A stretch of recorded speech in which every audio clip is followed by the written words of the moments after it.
What's up, you filthy animals?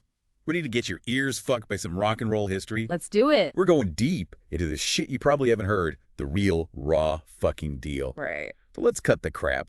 People think rock and roll started with some white dudes. Right. Total bullshit. Yeah, that's a load of crap. It comes straight out of black music, jazz, blues, gospel, the real deal. So how'd this whole whitewashing myth start? Were people that clueless? Well, the music industry, especially back in the 50s, was a fucked up place. Okay. Major labels, mostly run by white guys, had all the power. They could push those white artists, even if they were just ripping off black artists. And that's those covers everyone talks about. Exactly. White artists covering black artists' songs like it was going out of style. Was it just to make the music, acceptable? Well, that's part of it, right? You got to think about the context. White audiences were way more likely to hear white artists on the radio thanks to those labels. So the covers introduced the songs, but often at the expense of the original black artists. It's like they were trying to sanitize the music, strip away the soul. There is definitely this trend of making black music more acceptable for the mainstream. Right. But that doesn't change the fact that guys like Fats Domino, Little Richard, Chuck Berry, they were the real innovators. Absolutely. They were the heart and soul of rock and roll. Okay, so let's talk about Pat Boone for a sec. He made a whole career out of singing watered-down versions of legends like Fats Domino and Little Richard. Oh yeah, Pat Boone. Did he help or did he just profit? It's a tricky one. His covers expose the music to a bigger audience, but they often miss that raw energy of the originals. He was a product of his time, and the industry was rigged. It's messed up that those black artists weren't getting the recognition and the money. Yeah, Like someone took their masterpiece, left on some new paint, and called it their own. absolutely. It's a dark side of rock and roll history. These artists were pioneers, but they faced so many obstacles because of their race. And we can't forget Sister Rosetta Tharpe.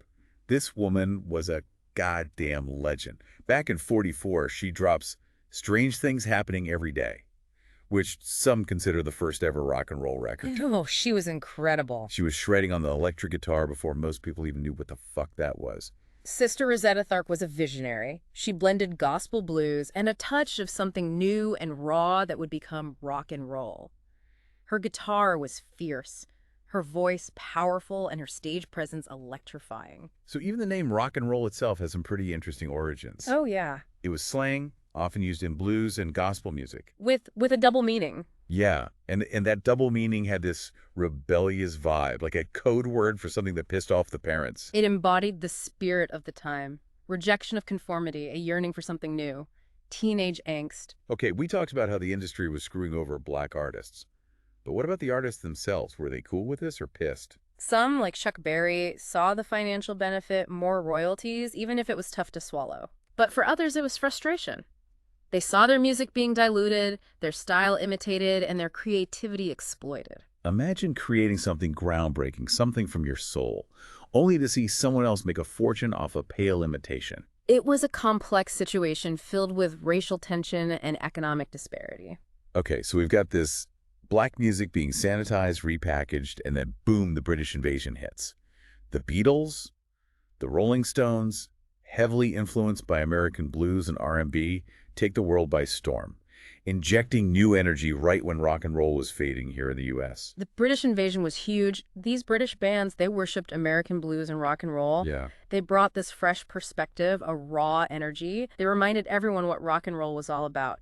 Rebellion, passion, and noise. It's like they reconnected with that raw spirit and the kids went wild, and the older generation, they shit themselves. Oh, absolutely. Rock and roll terrified the establishment. It was loud, it was suggestive, it was associated with black culture, everything they hated. Parents saw it as a threat to their values. They tried to ban it, censor it, but it was like trying to stop a tidal wave. It's hilarious to think about all those uptight parents clutching their pearls, Right. horrified at the sight of their kids twisting and shaking. The generation clash was real. Rock and roll became the anthem of teenage rebellion, a symbol of everything they feared. So we've got this music challenging norms, pissing off parents. But was it actually dangerous, or was that just overreacting adults? Well, it was dangerous to the status quo. It questioned authority, broke down racial barriers, and encouraged young people to think for themselves.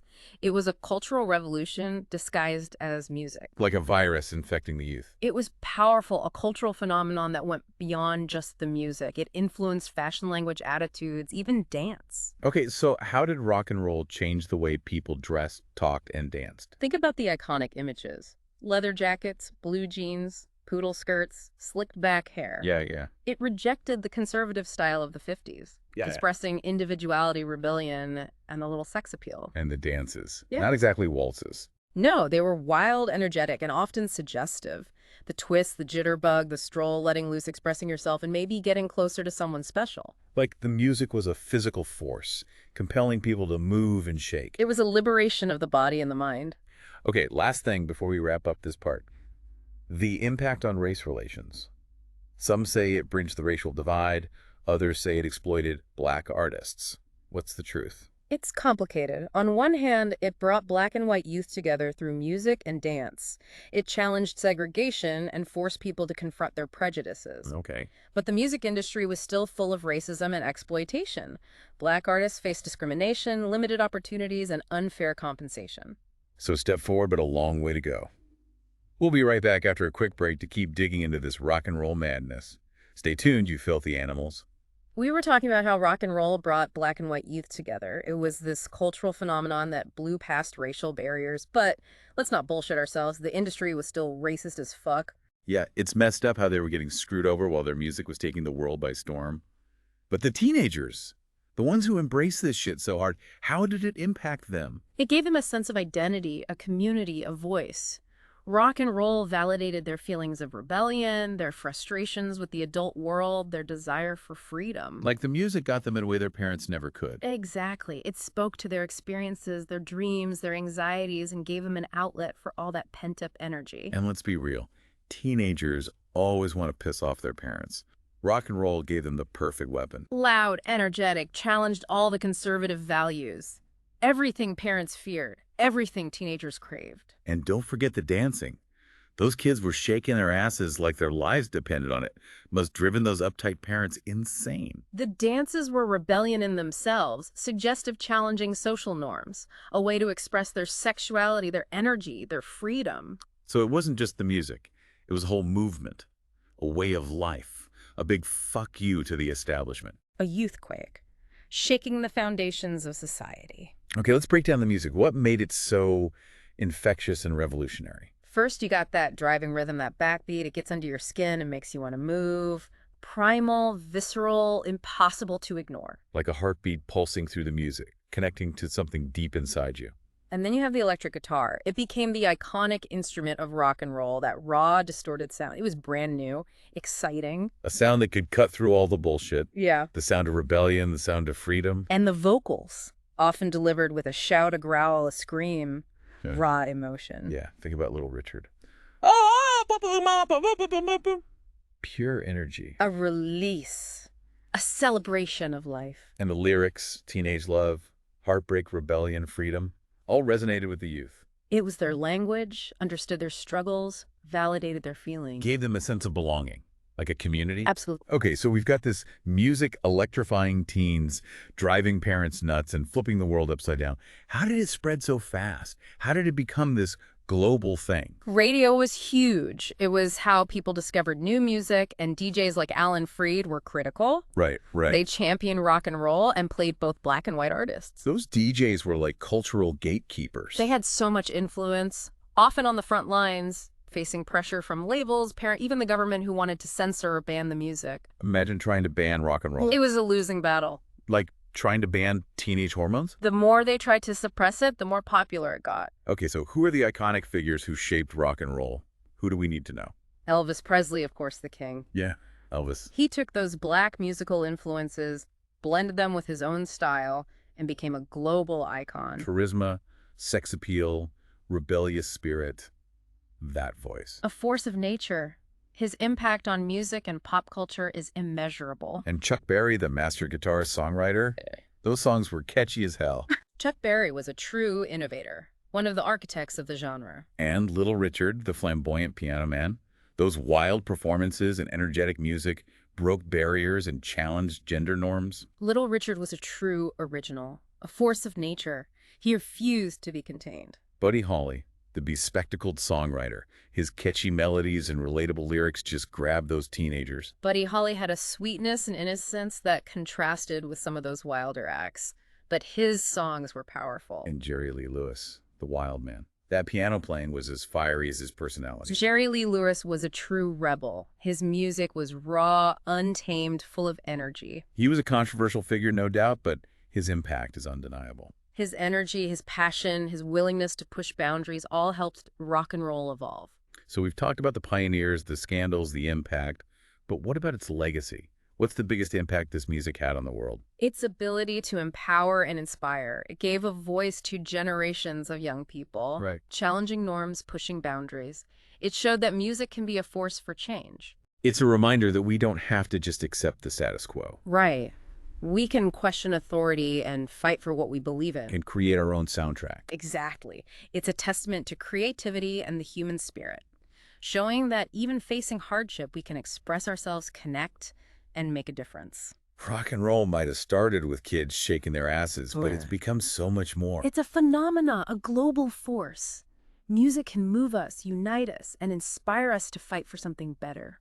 All right, before we wrap up, I gotta ask, could rock and roll have happened without the black and white musical traditions mixing? Was it that clash that created this unique sound? Great question. It's been debated for years. There's no easy answer. What do you think? It's hard to say for sure, but it seems unlikely rock and roll would have emerged the same way without that fusion.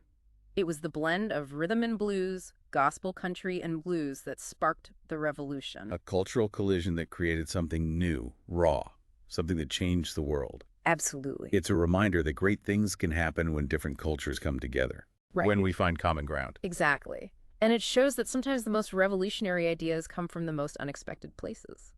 We're back, you filthy animals, ready for the final chapter of this rock and roll roller coaster. We've dug deep into the roots, the pioneers, the chaos. But where did this shit go from there? Did it fizzle out or morph into something else? Rock and roll, man, it's like a goddamn chameleon, always changing, adapting. It didn't fizzle out, it exploded in a million different directions. So walk us through those twists and turns. What happened after those early badasses shook things up? Well, in the 60s, you had the British invasion. It was like a shot of adrenaline straight to the heart of rock and roll. But it didn't stop there, man. It kept evolving. Got heavier with bands like Led Zeppelin and Black Sabbath, psychedelic with Hendrix and the Doors, folksier with Dylan and Joan Baez, even a bit funky with Sly and the Family Stone. It's like this crazy musical family tree, right? Yeah. Rock and roll's the trunk, and all these branches of the different sounds and styles that came out of it. Exactly. And just like a tree, rock music needed those strong roots to grow, the foundation laid by those early pioneers was essential. So even though the sound changed the energy, the rebellion, the raw emotion, it stayed. Like it's baked into the DNA of rock and roll. That's it, man.